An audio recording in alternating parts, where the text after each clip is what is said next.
नमस्ते, हरि ओम।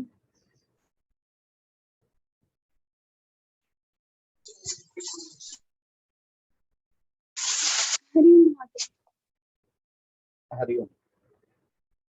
तत्र open elective समस्या परिहृता इव भाति। आमाम्। उत्तमम्। ई प्रेफरेन्सेस् ते दत्तवन्तः। हाँ। ईजी अस्ति एप्लिकेशन् फार्म्, सर्वे फिल् कर्तुं शक्यन्ते। ओ उत्तमम्। इतः परं तत्र किं नाम कुत्र चिताः भवत्यः इति ज्ञात्वा अग्रे प्रवर्तनीयं वर्तते। महोदय, अहम् इकोनॉमी एवं इंग्लिश चिन्तितवती, परन्तु तेषां सेण्टर् हासन् इति दृष्टा, अतः तद् न स्वीकृतवती। अतः मानसगङ्गोत्री मध्ये ये सन्ति तेषाम् अहं पब्लिक् एड्मिनिस्ट्रेशन् पुनः हेल्दी लैफ्स्टैल् एंड न्यूट्रिशन् पुनः एतत् जर्मन् लैंग्वेज 1 इति स्वीकृतवती।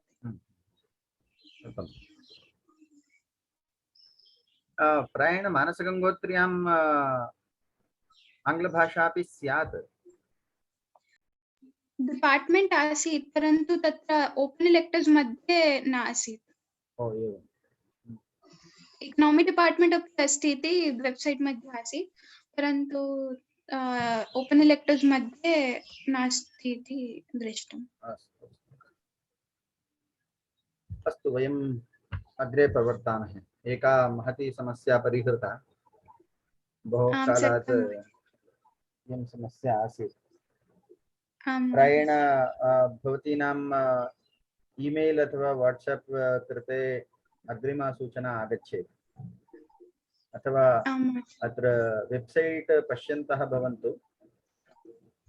अत्र एतद् ओपन इलेक्टिव सूचना अपि अस्माकं वेबसाइट तः न लब्धम् एक्चुअली। वेबसाइट तः न लब्धम्। अहं वेबसाइट दृष्टवान्, तत्र नासीत्। एकः कंप्यूटर साइंस डिपार्टमेंट तः महोदय आसन्, सः प्रेषितवान् अस्माकं। प्रायेण वेबसाइट मध्ये अद्य वा श्वो वा आगमिष्यति। आम् महोदय। अस्तु अस्तु, अनुवर्तिष्यामः अग्रे। आम् महोदय। महोदय सम्मरी वदामि। 21st श्लोका मध्ये previously Sati was the wife of Shiva, and because Shiva was not invited to the yaga performed by her father and was insulted, so she had stepped into the fire, and later on she is now to be born as the daughter of Himalaya and Mena.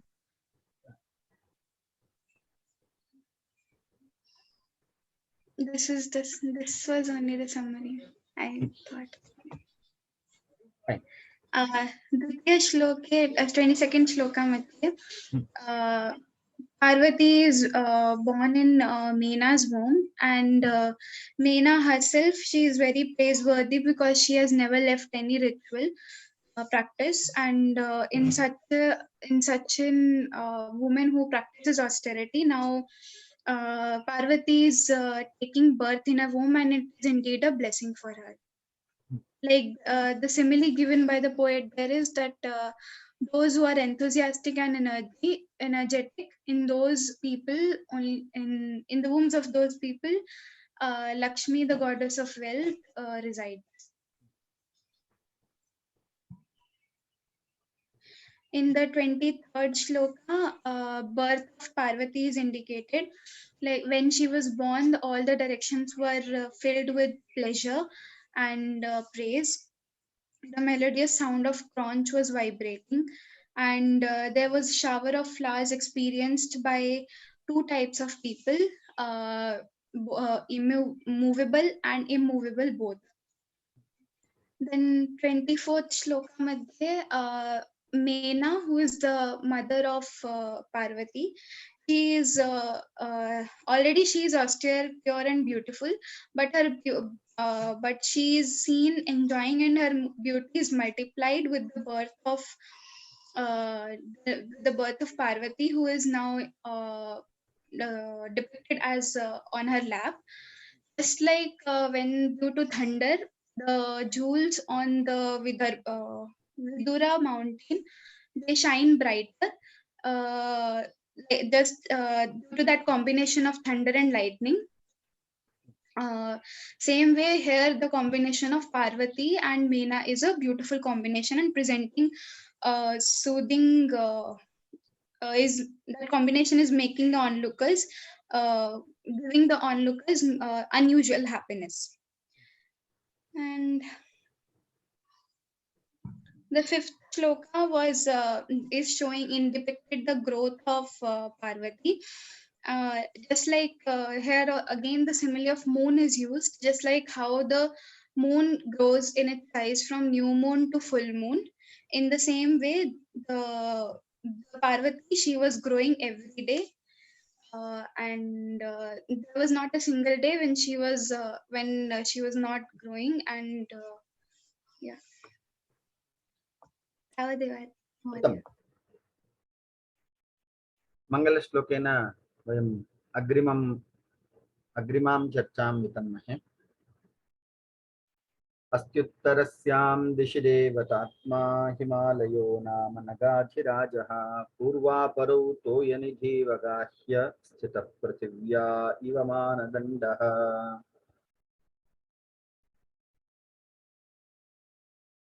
अत्र षड्विंशतिः श्लोकः, 26ನೇ श्लोक। तां पार्वतीत्याभिजनेन नाम्ना बन्धुप्रियां बन्धुजनो जुहाव उमेति मात्रा तपसो निषिद्धा पश्चादुमाख्यां सुमुखी जगाम। पदविभागः तां पार्वती इति आभिजनेन नाम्ना बन्धुप्रियां बन्धुजनो जुहाव उमा इति मात्रा तपसो निषिद्धात् तपसः निषिद्धा पश्चात् उमाख्यां सुमुखी जगाम। अस्मिन् श्लोके ಈ ಶ್ಲೋಕದಲ್ಲಿ ನವಜಾತ ಶಿಶುವಿಗೆ ಪಾರ್ವತಿ ಎಂಬಂತಹ ಹೆಸರನ್ನು ಮತ್ತು ಉಮಾ ಎಂಬ ಎರಡನೆಯ ಹೆಸರನ್ನು ಅಲ್ಲಿನ ಎಲ್ಲರೂ ಕೂಡ ಪ್ರೀತಿಯಿಂದ ಕರೀತಾ ಇದ್ರು. ಈ ಪಾರ್ವತಿ ಎಂಬ ಹೆಸರಿನ ವಿಶೇಷತೆ ಮತ್ತು ಉಮಾ ಎಂಬ ಹೆಸರಿನ ವಿಶೇಷತೆಯನ್ನು ಕವಿ ಈ ಶ್ಲೋಕದಲ್ಲಿ ಹೇಳ್ತಾ ಇದ್ದಾನೆ. ಪರ್ವತಸ್ಯ ಅಪತ್ಯಂ ಸ್ತ್ರೀ ಪಾರ್ವತಿ, ಪರ್ವತರಾಜನಾದಂತಹ ಹಿಮಾಲಯದ ಅಪತ್ಯಂ ಸ್ತ್ರೀ, ಅಪತ್ಯಂ ಅನ್ನುವಂಥದ್ದು ಮಗು, ನ್ಯೂಟ್ರಲ್ ಜೆಂಡರ್, ಅದು ಅಲಿಂಗಕವಾದಂತಹ ಪದ, ಪುಲ್ಲಿಂಗ ಸ್ತ್ರೀಲಿಂಗ ಎರಡನ್ನೂ ಸೂಚಿಸ್ತದೆ. ಹಾಗೆ ಆದ್ದರಿಂದ ಅಪತ್ಯಂ ಪುಮಾನ್, ಅಪತ್ಯಂ ಸ್ತ್ರೀ ಎಂಬಂತೆ ನಾವು ಹೇಳಬೇಕಾಗ್ತದೆ. ಅದರಿಂದ ಪರ್ವತಸ್ಯ ಅಪತ್ಯಂ ಸ್ತ್ರೀ ಪಾರ್ವತಿ. ಹಾಗೆ ಉಮಾ ಅನ್ನುವಂತಹ ಶಬ್ದ ಹೇಗ್ ಬಂತು ಅಂದ್ರೆ, ಉ ಅನ್ನುವಂತಹ ವರ್ಣಕ್ಕೆ ಹೇ ವತ್ಸೆ ಎಂಬ ಅರ್ಥ. ಹಾಗೆ ಮಾ, ಮಾ ಎಂಬುದು ನಿಷೇಧಾರ್ಥಕದಲ್ಲಿ ಇರುವಂತಹ ಅವ್ಯಯ. ಪಾರ್ವತಿಯು ಸದಾಕಾಲ ಶಿವಧ್ಯಾನದಲ್ಲಿ ತಪಸ್ಸಿನಲ್ಲಿ ತೊಡಕೊಳ್ತಾ ಇದ್ದಿದ್ದರಿಂದ, ಆ ಪುಟ್ಟ ಬಾಲ್ಯ ವಯಸ್ಸಿನಲ್ಲಿಯೇ ಆಕೆ ಶಿವನಲ್ಲಿಯೇ ಹೆಚ್ಚು ಅನುರಕ್ತಳಾಗಿದ್ದರಿಂದ, ಧ್ಯಾನಾಸಕ್ತಳಾಗಿದ್ದರಿಂದ ಆಕೆಯ ತಾಯಿಯಾದಂತಹ ಮೇನೆಯು ಅಥವಾ ಮೇನಕೆಯು ಕಠಿಣ ವ್ರತಗಳನ್ನ ಆಚರಿಸಿ ದೇಹವನ್ನು ದಂಡಿಸಬೇಡ ಎಂಬಂತೆ ಪಾರ್ವತಿಯನ್ನ ತಡಿತಾ ಇದ್ರು. ಆ ಕಾರಣಕ್ಕೋಸ್ಕರ ಉಮಾ ಎಂಬ ಶಬ್ದವು ಲೋಕದಲ್ಲಿ ಪ್ರಸಿದ್ಧಿಯಾಯಿತು ಎಂಬುದು ಕವಿಯ ಆಶಯ. ಈಗ ಪದವಿಭಾಗ ಆದ್ಮೇಲೆ ಅನ್ವಯವನ್ನು ನೋಡೋಣ. ಬಂಧುಪ್ರಿಯಾಂ ತಾಂ ಬಂಧುಜನಃ ಆಭಿಜನೇನ ನಾಮ್ನಾ ಪಾರ್ವತಿ ಇತಿ ಜುಹಾವ ಪಶ್ಚಾತ್ ಮಾತ್ರಾ ಉಮಾ ಇತಿ ತಪಸಃ ನಿಷಿದ್ಧಾ ಸುಮುಖಿ ಉಮಾಖ್ಯಾಂ ಜಗಾಮ. ಅನ್ವಯದ ಪ್ರಕಾರ ಅರ್ಥ ನೋಡೋಣ ಈಗ. ಬಂಧುಪ್ರಿಯಾಂ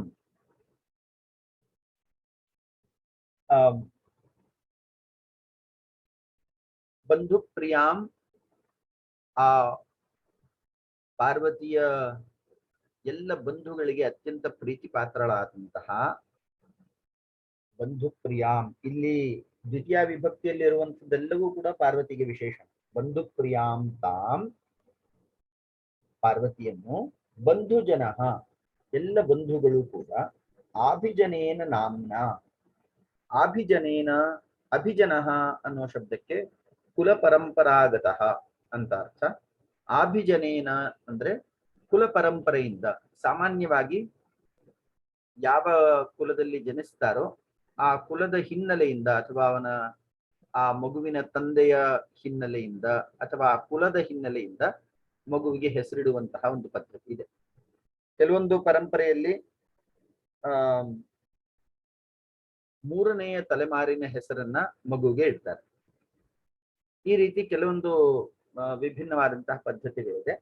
ಇಲ್ಲಿ ಕುಲ ಪರಂಪರೆಯ ಪ್ರಕಾರವಾಗಿ, ಅಂದ್ರೆ ತಂದೆಯ ಹೆಸರಿನ ಛಾಯೆಯನ್ನ ಇಟ್ಕೊಂಡು ಆಭಿಜನೇನ ನಾಮ್ನ ಪಾರ್ವತಿ ಇತಿ ಜುಹಾವ, ಆ ಎಲ್ಲ ಬಂಧು ಜನರು ಕೂಡ ಈಕೆಯನ್ನ ಪರ್ವತರಾಜನ ಮಗಳಾದ್ದರಿಂದ ಈಕೆಯನ್ನ ಪಾರ್ವತಿ ಪಾರ್ವತಿ ಎಂಬಂತೆ ಪ್ರೀತಿಯಿಂದ ಆಹ್ವಾನ ಮಾಡ್ತಾ ಇದ್ರು.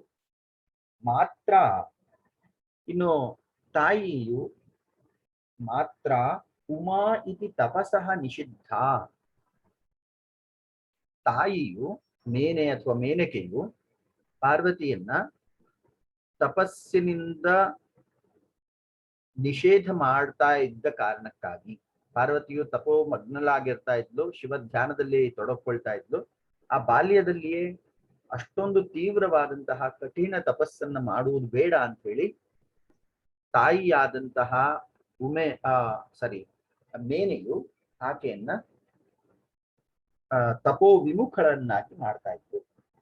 ಆ ಕಾರಣಕ್ಕೋಸ್ಕರ ತಪಸಃ ನಿಷಿದ್ಧಾ ಸತಿ ಸುಮುಖಿ, ಸುಮುಖಿ ಅನ್ನೋ ಶಬ್ದಕ್ಕೆ ಸ್ವಾನನ ಎಂಬ ಸು ಆನನ, ಆನನಂ ನಾಮ ಮುಖಂ, ಸುಷ್ಟು ಸುಂದರಂ ಆನನಂ ಯಸ್ಯಾಹ ಸಾ ಸುಮುಖಿ, ಯಾರ ಮುಖವು ಅತ್ಯಂತ ಲಕ್ಷಣ ಮತ್ತು ಸೌಂದರ್ಯದಿಂದ ಕೂಡಿದೆಯೋ ಅಂತಹ ಪಾರ್ವತಿಯನ್ನ ಸುಮುಖಿ ಉಮಾ ಆಖ್ಯಾಂ ಜಗಾಮ. ಬಂಧು ಜನರೆಲ್ಲರೂ ಕೂಡ ಪಾರ್ವತಿ ಪಾರ್ವತಿ ಅಂತ ಕರೆದ್ರೆ, ತಾಯಿ ಮಾತ್ರ ಆಕೆಯನ್ನ ಉಮಾ ಅಂತ ಹೇಳಿ ಪ್ರೀತಿಯಿಂದ ಕರೀತಾ ಇದ್ರು. ಸಾಮಾನ್ಯವಾಗಿ ಆಂಗ್ಲ ಭಾಷೆಯಲ್ಲಿ ಪೆಟ್ ನೇಮ್ ಅಂತ ಕರೀತಾರೆ. ನಮ್ಮ ಪ್ರೀತಿ ಪಾತ್ರರಿಗೆ ಒಂದು ಪ್ರೀತಿಯಾದಂತಹ ಮಗುವಿಗೆ ಮನೆಯಲ್ಲಿ ಇಡುವಂತಹ ಹೆಸರು. ಇಲ್ಲಿ ತಾಯಿಯು ಆಕೆಯನ್ನು ಉಮಾ ಅಂತ ಕರೀತಾ ಇದ್ಲು, ಮೇನೆ. ಆದ್ರೆ ಬಂಧು ಜನರೆಲ್ಲರೂ ಕೂಡ ಆಕೆಯನ್ನ ಪಾರ್ವತಿ ಎಂಬುದಾಗಿ ಸಂಬೋಧಿಸ್ತಾ ಇದ್ರು. The purport of the shloka is: the small child Parvati, the girl baby, is being called in two different names. The relatives and friends used to call the baby by Parvati because she is the daughter of Parvataraja, the Himalayas daughter. So Parvati, the word or the name Parvati was used by and large in the friends relatives circle.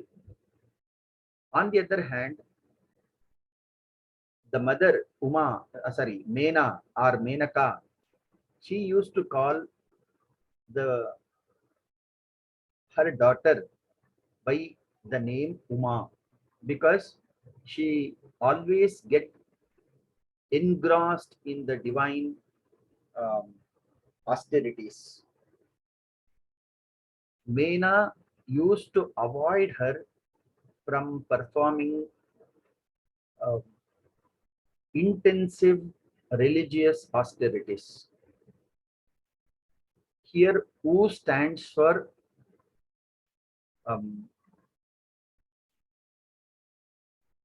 the word U or the letter U stands for "Oh my dear daughter," and Ma is a word in the meaning of negation. Since Uma was frequently restrained from religious activities, her mother used to call her by this word Uma. So the little girl was given two different names. Friends and relatives call her as Parvati, and mother calls her by Uma. So this is the purport, essence of the shloka.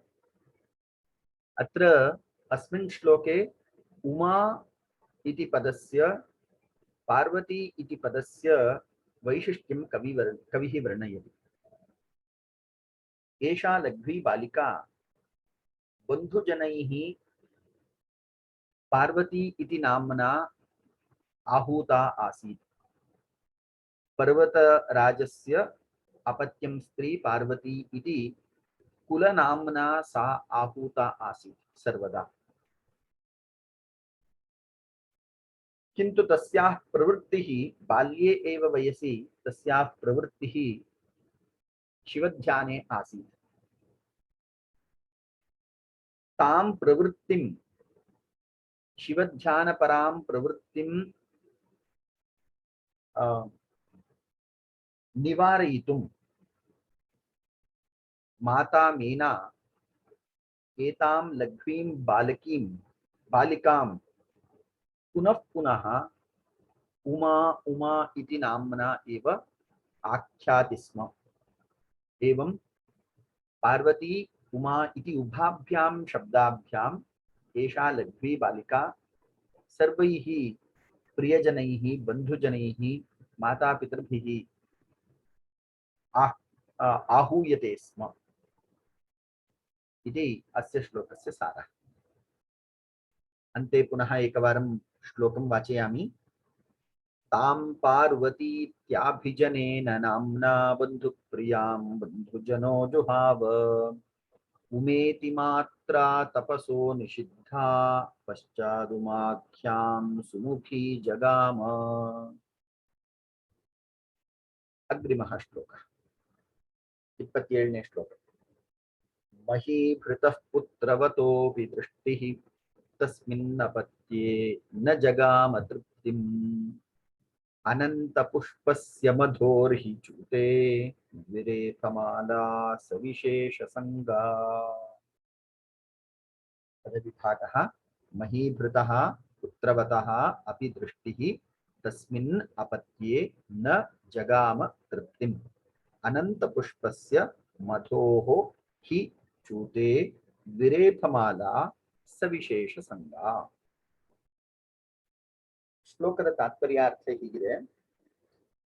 Himalaya ಅನೇಕ ಮಕ್ಕಳನ್ನು ಹೊಂದಿದ್ದ. ಹಿಂದಿನ ಕಥಾ ಸರಣಿಯಲ್ಲಿ ಹಿಮಾಲಯನಿಗೆ ಮೈನಾಕ ಎಂಬಂತಹ ಒಬ್ಬ ಮಗನಿದ್ದ ಅನ್ನುವಂತಹ ಉಲ್ಲೇಖವನ್ನ ಕವಿ ಕೊಟ್ಟಿದ್ದಾನೆ. ಈ ಮಗನಲ್ಲದೆ ಅನೇಕ ನದಿ ಪುತ್ರಿಯರು ಹಿಮಾಲಯನಿಗೆ ಇದ್ದರು. ಉದಾಹರಣೆಗೆ ಗಂಗಾ, ಯಮುನಾ, ಸಿಂಧು, ಸರಸ್ವತಿ ಮುಂತಾದಂತಹ ಅನೇಕ ನದಿಗಳು, ಪ್ರಮುಖವಾದಂತಹ ಕೆಲವನ್ನ ಉಲ್ಲೇಖ ಮಾಡಿದ್ದೇನೆ. ಈ ಅನೇಕ ನದಿಗಳು ಹಿಮಾಲಯದಿಂದ ಪ್ರವಹಿಸುವಂಥದ್ದನ್ನ ನಾವು ಗಮನಿಸಿರ್ತೇವೆ. ಈ ಎಲ್ಲ ನದಿಗಳು ಕೂಡ ಹಿಮಾಲಯದ ಪುತ್ರಿಯರು ಅಂತ ಹೇಳಿಯೇ ಪರಿಭಾವಿಸಲಾಗ್ತದೆ. ಹೀಗೆ ಅನೇಕ ಮಕ್ಕಳಿದ್ರೂ ಕೂಡ ಹಿಮವಂತನು ಅಥವಾ ಹಿಮಾಲಯನು ಪಾರ್ವತಿಯ ವಿಷಯದಲ್ಲಿ ಮಾತ್ರ ಹೆಚ್ಚಿನ ಕಾಳಜಿಯನ್ನು ತೋರ್ತಾ ಇದ್ದ. ಅದಕ್ಕೆ ಕವಿ ಸುಂದರವಾದಂತಹ ಉಪಮೆಯನ್ನು ಕೊಟ್ಟಿದ್ದಾನೆ. ಪ್ರಾಯಶಃ ಕಾಳಿದಾಸನ ಉಪಮೆಯಲ್ಲಿ ಯಾರೂ ಮೀರಿಸಲಿಕ್ಕೆ ಸಾಧ್ಯ ಇಲ್ಲ. ಕಾಳಿದಾಸನ ಮೀರಿಸಲುವುದು ಉಪಮೆಯ ದೃಷ್ಟಿಯಿಂದ ಸಾಧ್ಯವೇ ಇಲ್ಲ ಅಂತೇಳಿ ಕವಿ ವಲಯದಲ್ಲೂ ವಿದ್ವದ್ ವಲಯದಲ್ಲೂ ಪ್ರಸಿದ್ಧವಾದಂತಹ ಮಾತು. ಹೇಗೆ ಅನ್ನೋದನ್ನ ಕವಿ ಕೊಟ್ಟಿದ್ದಾನೆ ನೋಡಿ. ವಸಂತ ಕಾಲದಲ್ಲಿ ಈ ಭ್ರಮರಗಳು ಅಥವಾ ಭೃಂಗಗಳು, ಹನಿಬಿ, ಈ ಜೇನ್ನೊಣಗಳು ಅದು ಸಾಮಾನ್ಯವಾಗಿ ಗುಂಪು ಗುಂಪಾಗಿ ಸಂಚಾರ ಮಾಡ್ತವೆ. ಆ ಎಲ್ಲ ವಸಂತ ಕಾಲದಲ್ಲಿ ಎಲ್ಲ ಮರಗಳು ವಿಕಸಿತವಾಗಿ ಸಂಪುಷ್ಪಿತವಾಗಿದ್ದಾಗಲೂ ಕೂಡ ಅದು ಆಕರ್ಷಿತವಾಗುವಂಥದ್ದು ಮಾವಿನ ಮರಕ್ಕೆ ಮಾತ್ರ. ಅದಕ್ಕೆ ಕನ್ನಡದಲ್ಲಿ ಒಂದು ಸುಂದರವಾದಂತಹ ಅನೇಕ ಗೀತೆಗಳು ಬಂದಿರುತ್ತೆ. ಎತ್ತಣ ಮಾಮರ ಎತ್ತಣ ಕೋಗಿಲೆ ಎತ್ತಣಿಂದೆತ್ತ ಸಂಬಂಧವಯ್ಯ ಅನ್ನುವಂತಹ ಗೀತೆ. ಹಾಗೆಯೇ ವಸಂತ ಮಾಸ ಬಂದಾಗ ಮಾವು ಚಿಗುರಲೇಬೇಕು, ಕೋಗಿಲೆ ಹಾಡಲೇಬೇಕು. ಸೊ ವಸಂತ ಮಾಸದಲ್ಲಿ ಅದ ಗಾನದ ಮುಂದಿನ ಭಾಗ ಬೇಡ, ಇಷ್ಟು ನಮ್ಗೆ ಎಷ್ಟು ಬೇಕೋ ಅಷ್ಟು ಮಾತ್ರ ತೆಗೆದುಕೊಳ್ಳೋಣ. ವಸಂತ ಮಾಸದಲ್ಲಿ ಅನೇಕ ಅಥವಾ ಎಲ್ಲ ಮರಗಳು ಹೊಸ ಚಿಗುರಿನಿಂದ ಹೊಸ ಹೂವಿನಿಂದ ಕಂಗೊಳಿಸ್ತಾ ಇದ್ರೂ ಕೂಡ ಭ್ರಮರವು ಆಕರ್ಷಿತವಾಗುವಂಥದ್ದು ಆಮ್ರವೃಕ್ಷಕ್ಕೆ ಮಾತ್ರ ಅಂತೇಳಿ ಇಲ್ಲಿ ಕವಿ ಹೇಳ್ತಾ ಇದ್ದಾರೆ. ಹಾಗೆಯೇ ತನ್ನಲ್ಲಿ ಅನೇಕ ಪುತ್ರರು ಪುತ್ರಿಯರಿದ್ರೂ ಕೂಡ, ಇಲ್ಲಿ ಪುತ್ರ ಶಬ್ದವನ್ನ ಕವಿ ಬೆಳೆಸಿದ್ದಾನೆ. ಪುತ್ರ ಶಬ್ದಕ್ಕೆ ವ್ಯಾಖ್ಯಾನಕಾರರು, ಅದರಲ್ಲಿ ಮಲ್ಲಿನಾಥನು ತನ್ನ ಸಂಜೀವಿನಿ ವ್ಯಾಖ್ಯಾನದಲ್ಲಿ ಹೀಗೆ ಹೇಳಿದ್ದಾನೆ. ಪುತ್ರ ಶಬ್ದವು ಏಕಶೇಷ ಸಮಾಸ. ಪುತ್ರಾಶ್ಚ ದುಹಿತಶ್ಚ ಪುತ್ರಾಹ. ಏಕಶೇಷ ಸಮಾಸದಲ್ಲಿ ಒಂದು ಶಬ್ದ ಉಳ್ಕೊಳ್ತದೆ. ಸೂತ್ರ ಭ್ರಾತೃಪುತ್ರವು ಸ್ವಸೃ ದುಹಿತೃಭ್ಯಾಂ, ಭ್ರಾತಾಚ ಸ್ವಸಾಚ ಭ್ರಾತರೌ, ಮಾತಾಚ ಪಿತಾಚ ಪಿತರೌ, ಸಚ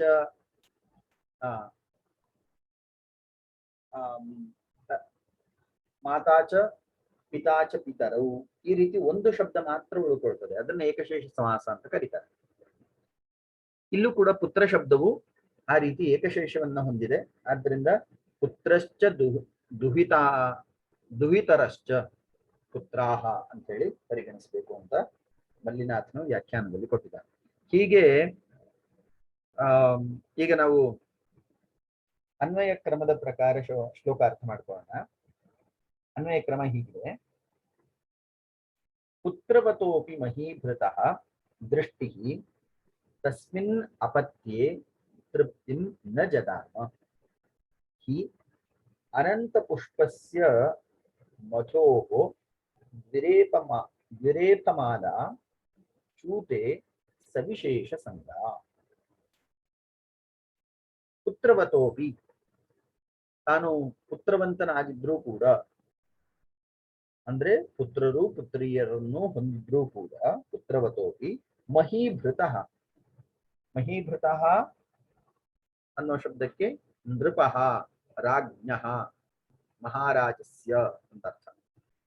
ಅಂತಹ ರಾಜನಾದಂತಹ ಹಿಮಾಲಯನಿಗೆ ಮಹೀಭೃತಃ ದೃಷ್ಟಿ ತಸ್ಮಿನ್ ಅಪತ್ಯೆ ತೃಪ್ತಿಂ ನ ಜಗಾಮ. ಅಂತಹ ಹಿಮಾಲಯನ, ಮಹಾರಾಜನಾದಂತಹ ಹಿಮಾಲಯನ ದೃಷ್ಟಿಯು ಆ ಮಕ್ಕಳಲ್ಲಿ, ಉಳಿದ ಯಾವ ಮಕ್ಕಳಲ್ಲಿಯೂ ಕೂಡ ತೃಪ್ತಿಯನ್ನ ಹೊಂದಲಿಲ್ಲ. ಅಂದರೆ ತಾನು ಹೆಚ್ಚಿನ ಪ್ರೀತಿಯನ್ನ ಪಾರ್ವತಿಯಲ್ಲಿ ತೋರಿಸ್ತಾ ಇದ್ದ. ಅದಕ್ಕೆ ಕವಿ ಕೊಡುವಂತಹ ಉದಾಹರಣೆ ಹೇಗೆ? ಅನಂತ ಪುಷ್ಪಸ್ಯ ಮಧೋಹೋ. ಈ ಮಧುಮಾಸ ಅಥವಾ ಚೈತ್ರ ಮಾಸ, ವಸಂತ ಋತು ಅಂತ ಏನ್ ಕರಿತೀರಲ್ಲ, ಈ ಚೈತ್ರ ಮಾಸದಲ್ಲಿ ಅನಂತ ಪುಷ್ಪಸ್ಯ, ಪ್ರಚುರವಾಗಿ ಕುಸುಮಗಳು ಹರಳಿದ್ರೂ ಕೂಡ, ವಿಕಸಿತಗೊಂಡಿದ್ರೂ ಕೂಡ, ಅನಂತ ಪುಷ್ಪಸ್ಯ ಮಧೋಹೋ ದ್ವಿರೇಫಮಾಲಾ. ದ್ವಿರೇಫಮಾಲಾ, ದ್ವಿರೇಫ ಅನ್ನೋ ಶಬ್ದಕ್ಕೆ ಎರಡು ರೇಫಗಳಿರುವಂತಹ ಶಬ್ದ. ಅಲ್ಲಿ ಭ್ರಮರ ಎಂಬ ಈ ಶಬ್ದದಲ್ಲಿ ಎರಡು ರಕಾರ ಇದೆ. ಆದ್ದರಿಂದ ಈ ಭ್ರಮರ ಶಬ್ದವನ್ನ ದ್ವಿರೇಪ ಅಂತ ಕರೀತಾರೆ. ಎರಡು ರೇಪ ಇದೆ, ರಕಾರಕ್ಕೆ ರೇಪ ಅಂತ ಇನ್ನೊಂದು ಹೆಸರು. ಎರಡು ರೇಪ ಇರುವಂತಹ ಶಬ್ದವಾದಂತಹ ಭ್ರಮರವನ್ನ ದ್ವಿರೇಪ ಅಂತ ಕರೀತಾರೆ. ಭ್ರಮರ, ಭೃಂಗ, ದ್ವಿರೇಪ ಇವೆಲ್ಲವೂ ಕೂಡ ಒಂದೇ ಅರ್ಥವನ್ನ ಕೊಡುತ್ತೆ. ಜೇನು ನೊಣ ಅಂತ ಅರ್ಥ. ಹನಿಬಿ, ದ್ವಿರೇಪ ಮಾಲಾ, ಆ ಭೃಂಗ ಪಂಕ್ತಿಯು, ಭೃಂಗ ಸಮೂಹವು ದ್ವಿರೇಪ ಮಾಲಾ. ಚೂತೆ, ಚೂತಂ ಎಂಬ ಶಬ್ದಕ್ಕೆ ಆಮ್ರವೃಕ್ಷ ಎಂಬ ಅರ್ಥ. ಆಮ್ರ ಮಂಜರ್ಯಾಂ ಅಂತ ಕೊಟ್ಟಿದ್ದಾರೆ. ಈ ಆಮ್ರದಲ್ಲಿಯೇ ಆಕೆಗೆ ಆ ದ್ವಿರೇಪಗಳಿಗೆ ಆಸಕ್ತಿ ಇರ್ತದೆ. ಚೂತೆ ಸವಿಶೇಷ ಸಂಗ, ಅತ್ಯಂತ ಆಸಕ್ತಿಯನ್ನ ಆಮ್ರ ವೃಕ್ಷದಲ್ಲಿ ಮಾತ್ರ ತೋರಿಸ್ತದೆ, ಉಳಿದಂತಹ ವೃಕ್ಷದಲ್ಲಿ ತೋರಿಸುವುದಿಲ್ಲ. ಹಾಗೆಯೇ ಹಿಮವಂತನು ಕೂಡ ತನ್ನ ಪುತ್ರಿಯಾದಂತಹ ಪಾರ್ವತಿಯಲ್ಲಿ ಹೆಚ್ಚಿನ ಪ್ರೇಮವನ್ನ ಹೊಂದಿದ್ದ. ಪಿತೃವಾತ್ಸಲ್ಯವನ್ನ ಅವನು ಪಾರ್ವತಿಯಲ್ಲಿಯೇ ಹೆಚ್ಚಾಗಿ ತೋರಿಸ್ತಾ ಇದ್ದ ಅಂತ ಹೇಳಿ ಕವಿಯ ಆಶಯ.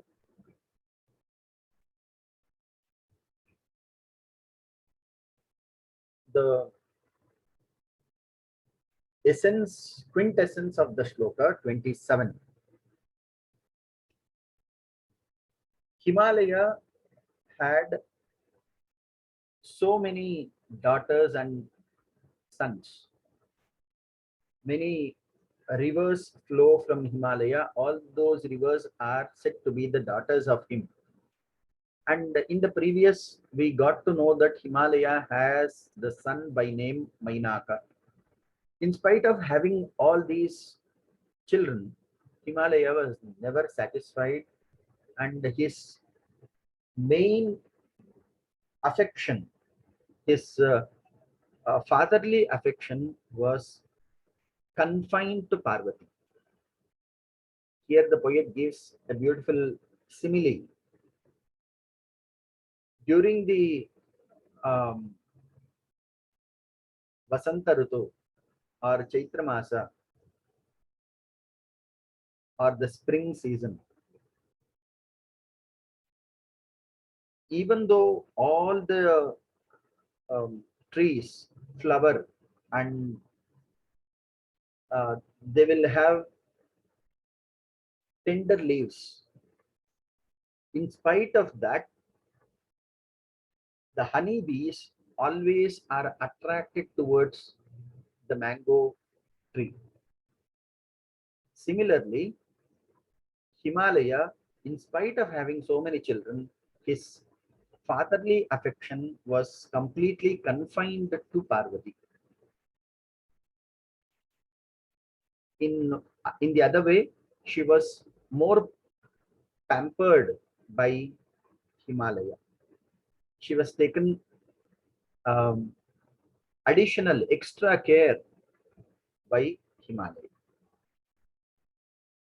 हिमालयस्य एषा प्रवृत्तिः आसीत् यत्र अन्याः दुहितरः पुत्र्यः अन्ये च पुत्राः यद्यपि आसन् तथापि पार्वत्यामेव तस्य पैतृकी प्रीतिः, पितृवात्सल्यं पार्वत्यामेव सः अनन्यया दृष्ट्या लभते स्म. सः पार्वतीं विशेषेण पितृवात्सल्यया परिभावयति स्म. यथा चैत्रे मासे वसंत ऋतौ सर्वेपि वृक्षाः संपुष्पिताः नवपल्लवैः शोभमानाः भवन्ति, तथापि भृंग पंक्तिः, भृंग समूहः, भ्रमर राशिः आम्रे वृक्षे एव संलग्ना च दृश्यते. तथैव एतस्य हिमालयस्य प्रीतिः पार्वत्यामेव अतिशयेन आसीत् इति कवेः आशयः। अन्ते पुनः श्लोकम् एकवारं पठामि। महीभृतः पुत्रवतोऽपि दृष्टिः तस्मिन्नपत्येन जगाम तृप्तिम् अनन्तपुष्पस्य मधोर्हि चूते विरेफमाला सविशेषसङ्गा। 28ನೇ ಶ್ಲೋಕ. प्रभामहत्या शिखयेव दीपः त्रिमार्ग एव त्रिदिवस्य मार्गः संस्कारवत्येव गिरा मनीषी तया सपूतश्च विभूषितश्च. ಈ ಶ್ಲೋಕದ ಪದವಿಭಾಗವನ್ನು ನೋಡೋಣ. ಪ್ರಭಾಮಹತ್ಯಾ ಶಿಖಯಾ ಇವ ದೀಪಃ ತ್ರಿಮಾರ್ಗಯಾ ಇವ ತ್ರಿದಿವಸ್ಯ ಮಾರ್ಗಃ ಸಂಸ್ಕಾರವತ್ಯಾ ಇವ ಗಿರಾ ಮನೀಷಿ ತಯಾ ಸಹ पूतः च ವಿಭೂಷಿತಃ ಚ. ಸಾರಾಂಶ ಹೀಗಿದೆ.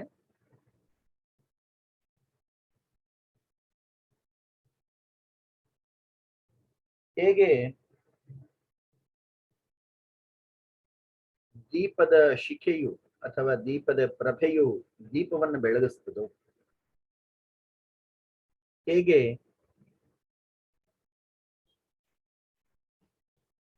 ಮಂದಾಕಿನಿ ಅಥವಾ ಗಂಗೆಯು ಸ್ವರ್ಗಕ್ಕೆ ಒಂದು ಭೂಷಣವು, ಹೇಗೆ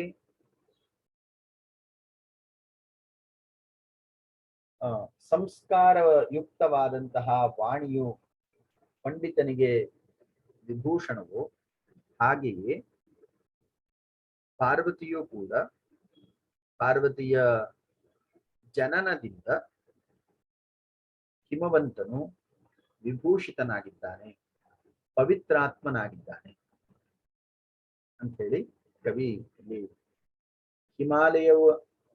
ಹಿಮಾಲಯದ ಮಹಿಮೆಯನ್ನ ಪಾರ್ವತಿಯು ಇಮ್ಮಡಿಗೊಳಿಸಿದ್ದಾಳೆ ಅನ್ನುವಂತಹ ಒಂದು ವಿಶಿಷ್ಟವಾದ ಶ್ಲೋಕವನ್ನ ಈ ಸಂದರ್ಭದಲ್ಲಿ ಹೇಳ್ತಾ ಇದ್ದಾರೆ. ಇದು ಪಾರ್ವತಿಯ ಮಹಿಮೆ ಏನು ಅಂತ ಹೇಳಿ ನಮಗೆ ಗೊತ್ತು ಮಾಡಿಸುತ್ತದೆ. ಈಗ ಅನ್ವಯವನ್ನ ನೋಡೋಣ ಮತ್ತು ಅನ್ವಯ ಕ್ರಮದಂತೆ ಅರ್ಥ ಮಾಡ್ತಾರೆ. ಪ್ರಭಾ ಮಹತ್ಯಾ ಶಿಖಯಾ ದೀಪಃ ಇವ ತ್ರಿಮಾರ್ಗಯಾ ತ್ರಿದಿವಸ್ಯ ಮಾರ್ಗಃ ಇವ ಸಂಸ್ಕಾರವತ್ಯಾ ಗಿರಾ ಮನೀಷಿ ಇವ ತಯಾ ಸಹ पूतः च विभूषितः च. प्रभा महत्या शिखया दीपः इव. ಹೇಗೆ ಪ್ರಕಾಶದ ಆಧಿಕ್ಯದಿಂದ, ಪ್ರಕಾಶದ ಪ್ರಭಾವದಿಂದ ಆ ದೀಪವು ಬೆಳಗಲ್ಪಡುತ್ತೋ, ಎರಡನೆಯ ದೃಷ್ಟಾಂತ ತ್ರಿಮಾರ್ಗಯಾ ತ್ರಿದಿವಸ್ಯ ಮಾರ್ಗ ಇವ. ತ್ರಿಮಾರ್ಗ, ತ್ರಿಪಥಗಾಮಿನಿ ಅಂತ ಹೇಳಿ ಗಂಗೆಗೆ ಇನ್ನೊಂದು ಹೆಸರು. ಹಾಗೆ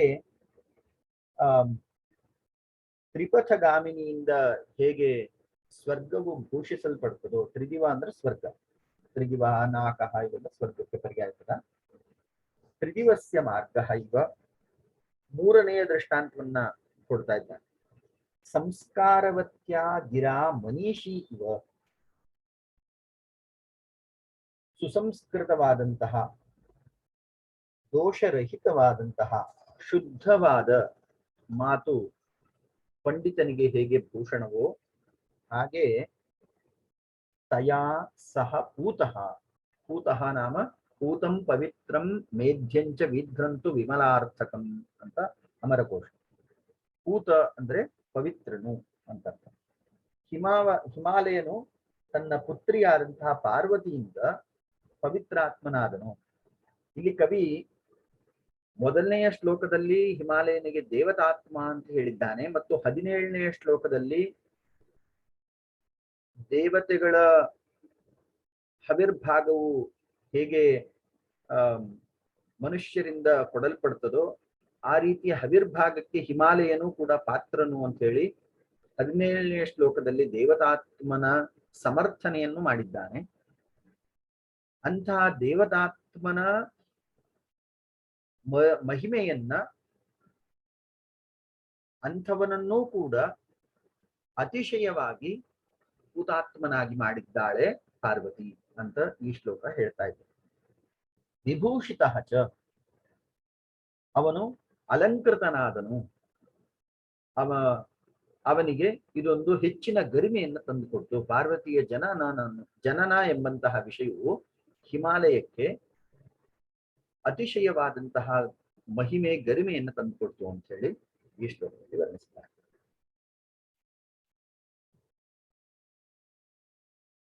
The summary of the shloka 28. Parvati's birth to Himalaya is being given three kinds of similes. Parvati's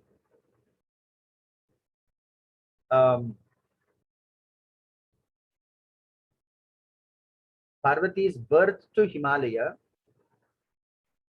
is a feather in his cap. It is making the divine Himalaya more holier, or her birth made him holier. Her birth made him feel proud. To this concept, the poet has given three similes, very unusual. Three similes he has given. What are those three similes? The first one is Prabha Mahatya Shikhayeva Deepa.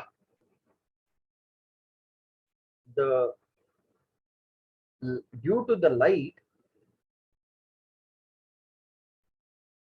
the lamp gets extraordinary, unusual fame, or it is enlightened. It's a glory. It is glorified.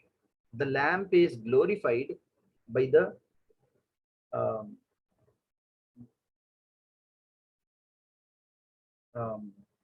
Deepaha.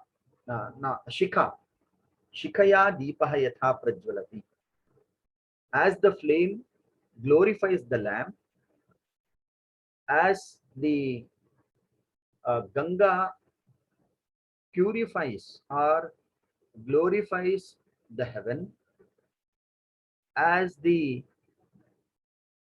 flawless speech gives unusual value to a person and make him to be considered as the scholar.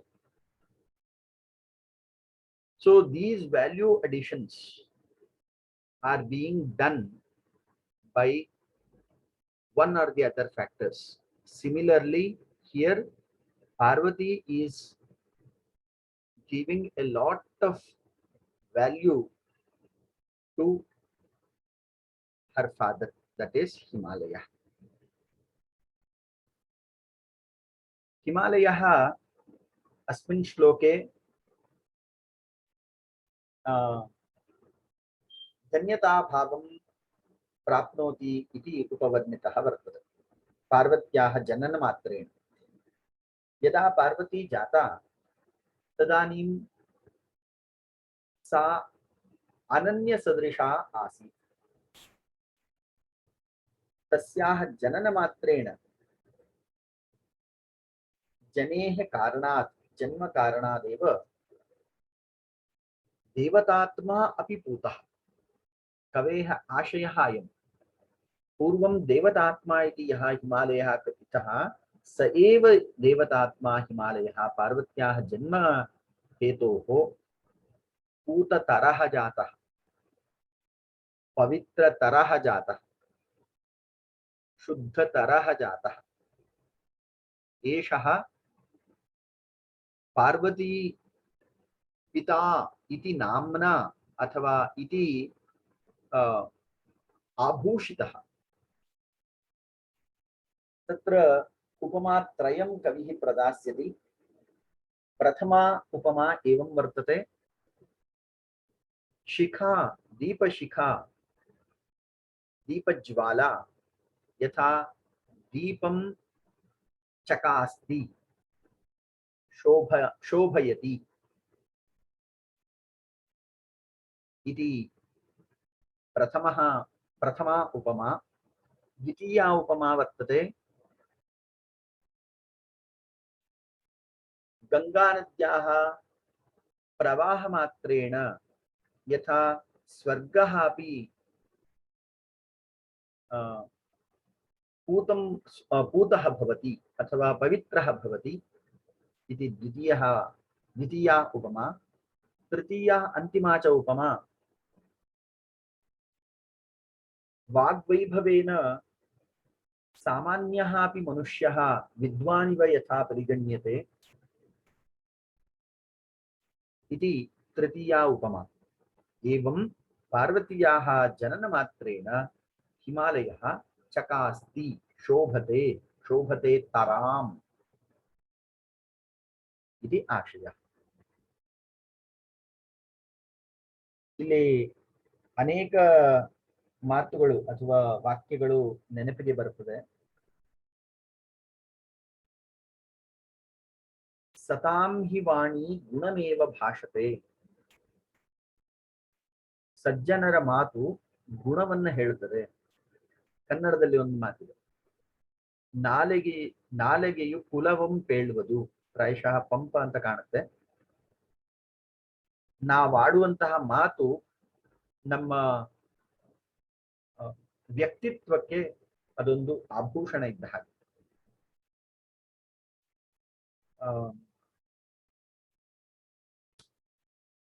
ಮತ್ತೊಂದು ಸುಂದರವಾದಂತಹ ಶ್ಲೋಕ. ಕೇಯೂರಾಣಿ ನ ಭೂಷಯಂತಿ ಪುರುಷಂ ಹಾರಾನ ಚಂದ್ರೋಜ್ವಲ ನ ಸ್ನಾನಂ ನ ವಿಲೇಪನಂ ನ ಕುಸುಮಂ ನಾಲಂಕೃತಾ ಮೂರ್ಧಜಾ ವಾಣ್ಯೇಕಾ ಸಮಲಂಕರೋತಿ ಪುರುಷಂ ಯಾ ಸಂಸ್ಕೃತಾ ಧಾರ್ಯತೆ ಕ್ಷೀಯಂತೆ ಖಲು ಭೂಷಣಾನಿ ಸತತಂ ವಾಗ್ಭೂಷಣಂ ಭೂಷಣಂ. ಪ್ರಸಿದ್ಧವಾದ ಶ್ಲೋಕ, ನೀವು ಕೇಳಿರಬಹುದು. ವಾಕ್ ಮಾತ್ರ ಮನುಷ್ಯನಿಗೆ ವಿಶಿಷ್ಟವಾದಂತಹ ಭೂಷಣವನ್ನ ಕೊಡುತ್ತದೆ. ಕೇಯೂರಾಣಿ ನ ಭೂಷಯಂತಿ ಪುರುಷಂ ಹಾರಾನ ಚಂದ್ರೋಜ್ವಲಾಹ.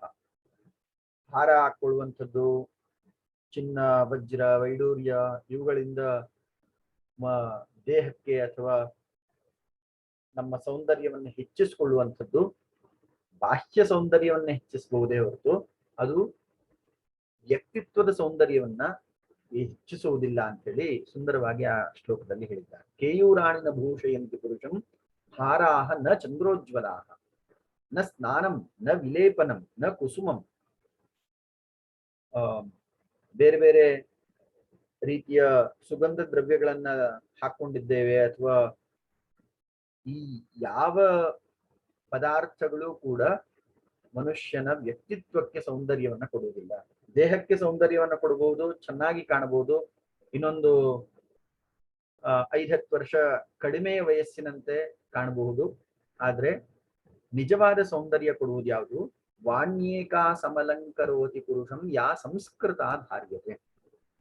ಶುದ್ಧವಾದಂತಹ ಮಾತು ವ್ಯಕ್ತಿತ್ವಕ್ಕೆ ಭೂಷಣ ಎಂಬಂತೆ ಕವಿ ಹೇಳಿದ್ದಾನೆ. ವಾಣ್ಯೇಕಾ ಸಮಲಂಕರೋತಿ ಪುರುಷಂ ಯಾ ಸಂಸ್ಕೃತ ಧಾರ್ಯತೆ ಕ್ಷೀಯಂತೆ ಖಲು ಭೂಷಣಾನಿ ಸತತಂ. ಉಳಿದಂತಹ ಎಲ್ಲ ಭೂಷಣಗಳು ಅಥವಾ ಆಭೂಷಣಗಳು, ವಜ್ರ, ವೈಡೂರ್ಯ, ಯಾವ ಧನ ಕನಕ ವಸ್ತುಗಳು ಎಲ್ಲವೂ ಕೂಡ ಹೊರಗಿನ ಸೌಂದರ್ಯವನ್ನ ಹೆಚ್ಚಿಸ್ತದೆ ಬಿಟ್ರೆ ವ್ಯಕ್ತಿತ್ವದ ಸೌಂದರ್ಯವನ್ನ, ಅಂತರಂಗದ ಮಾಧುರ್ಯವನ್ನ ಅಭಿವ್ಯಕ್ತಿಗೊಳಿಸುವುದಿಲ್ಲ. ವಾಗ್ಭೂಷಣಂ ಭೂಷಣಂ ತುಂಬಾ ಪ್ರಸಿದ್ಧವಾದಂತಹ ಸುಂದರ ಶ್ಲೋಕ ಇದು. ಇಲ್ಲಿಗೆ ಕವಿಯಲ್ಲಿ ಸಂಸ್ಕಾರವತ್ತೇವ ಗಿರಾ ಮನೀಷಿ ಅಂತ ಹೇಳಿದಾಗ ಈ ಎಲ್ಲ ವಿಚಾರಗಳು ಅನುಕೂಲ ಆಗಬಹುದು ಅಂತ ಹೇಳಿ ಹಂಚಿಕೊಂಡಿದ್ದೆ. ಕೊನೆಯಲ್ಲಿ ಒಮ್ಮೆ ಶ್ಲೋಕ ಓದ್ತೇನೆ. ಪ್ರಭಾ ಮಹತ್ಯಾ ಶಿಖಯೇವ ದೀಪಃ ತ್ರಿಮಾರ್ಗ ಏವ ತ್ರಿದಿವಸ್ಯ ಮಾರ್ಗಃ ಸಂಸ್ಕಾರವತ್ಯೇವ ಗಿರಾ ಮನೀಷಿ ತಯಾ ಸಪೂತಶ್ಚ ವಿಭೂಷಿತಶ್ಚ. ನಮ್ಮ ಸಮಯ ಮುಗಿತಾ ಬಂತು. ರೀಜಾಯಿನ್ ಆದ್ಮೇಲೆ ಇನ್ 2 ಶ್ಲೋಕ ಉಳ್ಕೊಂಡಿದೆ, ಅದನ್ನು ಚರ್ಚೆ ಮಾಡೋಣ. Please rejoin.